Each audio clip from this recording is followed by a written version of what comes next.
Shalom, salam sejahtera bagi Bapak Ibu, saudara-saudara, anak-anak yang dikasihi oleh Tuhan Yesus Kristus.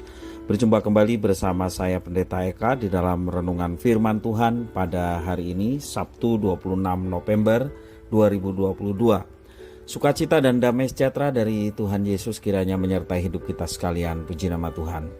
Pembacaan firman Tuhan pada hari ini sampai pada pembacaan Yeremia pasal yang ke-13. Kiranya firman Tuhan memberkati kita sekalian. Baik, sebelum kita bersama-sama merenungkan bagian firman Tuhan hari ini, kita akan berdoa. Tuhan Bapa di surga, di dalam Yesus Kristus, kami datang padamu mengucapkan syukur dan terima kasih buat kasih setia dan pemeliharaan Tuhan atas hidup kami sampai hari ini.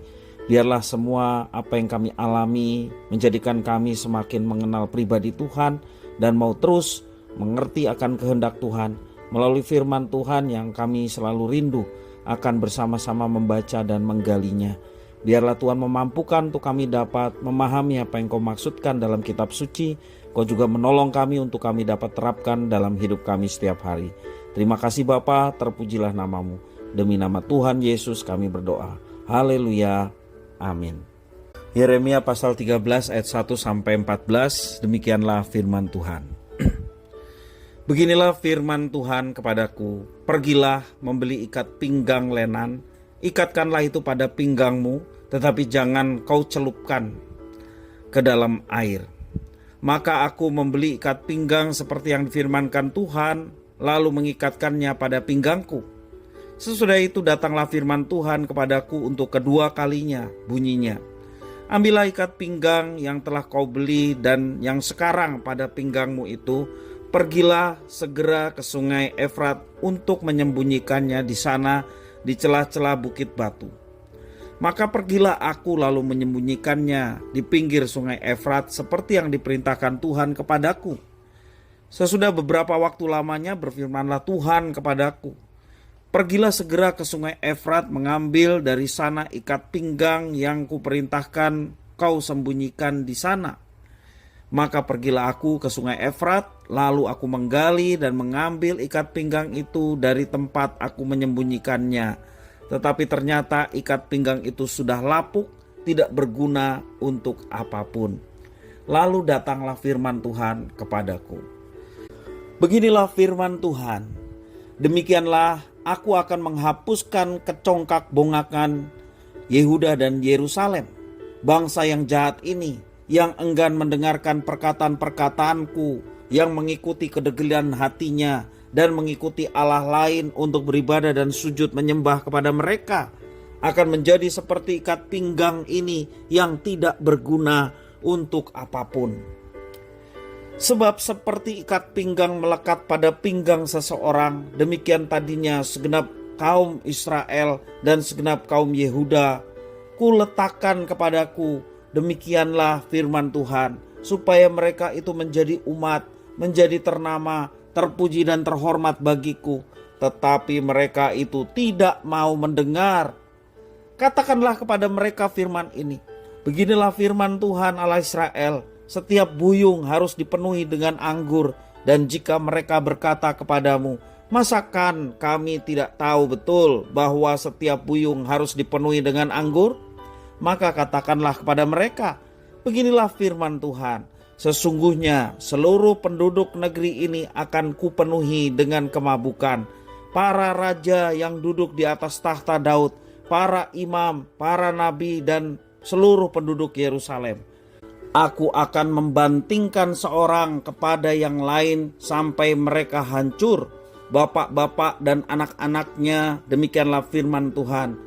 Aku akan membinasakan mereka tanpa belas kasihan, tanpa merasa sayang, dan tanpa ampun. Bapak Ibu, saudara-saudara yang dikasihi oleh Tuhan Yesus Kristus, kita belajar di dalam firman Tuhan bahwa Tuhan Allah Israel bukanlah Allah yang kejam. Ia adalah Allah yang penuh kasih, penuh dengan rahmat anugerah, serta panjang sabar. Namun kasih kesabarannya berubah menjadi murka dalam teks yang kita baca. Saat umatnya menodai kesucian kasihnya, Kedegilan dan kecongkakan bangsa Yehuda, bangsa Israel menjadi penyebab utama Allah menghancurkan mereka. Dalam firman Tuhan yang kita baca, Yeremia pasal 13 ayat 1-14 berbicara tentang peringatan keras Tuhan Allah kepada bangsa Israel melalui dua contoh konkret, yaitu ikat pinggang lenan dan buyung anggur. Dari dua contoh konkret ini, Tuhan Allah ingin menunjukkan kepada Yeremia apa yang akan Allah lakukan dan apa yang akan terjadi pada bangsa Israel. Simbol ikat pinggang merupakan lambang kepemilikan dan kedekatan Tuhan Allah dengan umatnya Israel. Ikat pinggang yang baru memperlihatkan kondisi Israel yang tidak bernoda. Ikat pinggang ini dibiarkan Tuhan Allah menjadi kotor dan lapuk. Kotor menandakan kegelapan hati bangsa Israel yang semakin parah. Lapuk memperlihatkan ketidakmungkinan bagi bangsa Israel untuk berbalik kepada Tuhan Allah mereka. Jika ikat pinggang sudah tidak berfungsi lagi, maka yang bisa dilakukan hanyalah dibuang dan dihancurkan, tidak lagi berguna. Di dalam ayat 12-14, simbol buyung anggur menandakan murka Tuhan Allah yang sudah mencapai puncaknya. Murka Tuhan akan dicurahkan atas seluruh bangsa Israel tanpa pandang bulu, tanpa ampun. Di dalam ayat yang 14 menjelaskan demikian. Mungkin sekilas kita akan melihat bahwa Tuhan Allah yang tampaknya begitu kejam dalam menghukum umatnya. Namun kita perlu ingat, dalam hal ini Tuhan Allah tidak sedang bersikap sewenang-wenang. Sebelum Allah menghukum umatnya, Allah sudah memberikan peringatan terlebih dahulu.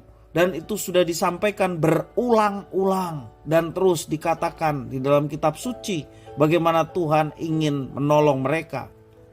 Jika umat terus mengeraskan hati, maka Tuhan Allah harus menjatuhkan hukuman untuk menegaskan kembali keadilannya. Yang salah harus dihukum. Itu satu prinsip keadilan Tuhan. Maka jangan mau terus-menerus hidup di dalam dosa. Itu firman yang kita boleh dapatkan. Jangan terus-menerus hidup di dalam dosa. Setiap orang yang berdosa akan mengalami hukuman. Kalau pada saat ini kita mungkin merasa bahwa kita sudah berdosa dan sepertinya Tuhan diam saja. Bapak Ibu saudara-saudara yang dikasihi oleh Tuhan, Tuhan Yesus Kristus telah menyatakan kasih-Nya dengan cara Dia berkorban mati di kayu salib untuk menebus kita orang-orang berdosa, sehingga kita tidak menanggung hukuman atas segala dosa kita. Sebaliknya, Dia yang tidak mengenal dosa telah dibuatnya menjadi dosa karena kita, dan Dia menerima hukuman yang seharusnya tidak diterimanya, melainkan kita. Itu menunjukkan betapa kasih-Nya kepada kita sekalian. Kalau kita masih hidup di dalam dosa dan sementara Tuhan tidak menghukum kita, sesungguhnya itulah belas kasihan, kesempatan yang Tuhan berikan kepada kita. Jangan sampai habis waktunya seperti yang dialami oleh bangsa Israel. Mereka sudah diperingatkan berkali-kali untuk segera bertobat dan berbalik kepada Tuhan karena kasih Tuhan kepada mereka, tetapi mereka menutup telinga mereka, tidak mau dengar-dengaran, maka murka Tuhan akan dijatuhkan atas mereka sekalian. Mari Bapak Ibu saudara-saudara yang dikasihi Tuhan, kalau kita masih menyimpan dosa-dosa yang sepertinya tidak apa-apa kita lakukan sebab Tuhan tidak menghukum kita, percayalah, kalau pada saat ini Tuhan memberikan kesempatan untuk kita kembali kepada Tuhan dan mengingat bahwa setiap perbuatan yang kita kerjakan adalah sesuatu yang jahat di mata Tuhan. Jika kita mendengarkan peringatan Tuhan, jika kita tahu bahwa kita melakukan yang salah di hadapannya, maka segeralah minta pengampunan kepadanya, segeralah bertobat. Dia yang penuh kasih dan keadilan, mengampuni segala dosa dan menyucikan kita dari segala kejahatan. Mari kita datang kepadanya mohon pengampunan dan bertobat. Bertobat artinya menyadari bahwa apa yang saya lakukan salah dan tidak berkenan di hadapan Tuhan. dan berbalik, tidak melakukannya lagi, tidak berdosa lagi, dan kita mau mengikut Tuhan dengan sungguh-sungguh. Ketika kita menyadari itu sebuah kesalahan, segeralah sadari, memohon pengampunan dan bertobat. Bagaimanapun, Tuhan Allah adalah Allah yang lembut hati. Bila kita memohon ampun kepadanya, Dia yang akan mengampuni kita. Pergunakanlah kesempatan yang ada dengan sebaik-baiknya untuk pengampunan dan pertobatan di hadapan Tuhan. Tuhan Yesus Kristus yang telah menanggung segala konsekuensi dosa yang kita perbuat, Dia siap menerima kita, mengampuni segala dosa kita, dan menolong kita untuk hidup seturut dengan rencana dan kehendak-Nya. Kiranya firman Tuhan memberkati kita. Kita berdoa.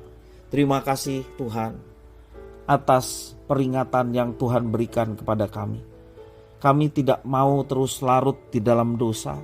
Kami tidak mau terus hidup semau kami sendiri, dan itu sangat menyakitkan hati-Mu. Kalau Tuhan masih memberikan kesempatan untuk kami menjalani kehidupan, kami mau menggunakan kesempatan itu untuk berbalik dari segala jalan kami yang jahat, segala ketidakberkenanan kami, segala dosa-dosa kami, dan berbalik kepada Tuhan, hidup seturut dengan kehendak-Mu. Tolonglah kami ya Tuhan, ajarilah kami, sehingga kami berkenan kepada Tuhan untuk melakukan seperti yang Engkau inginkan.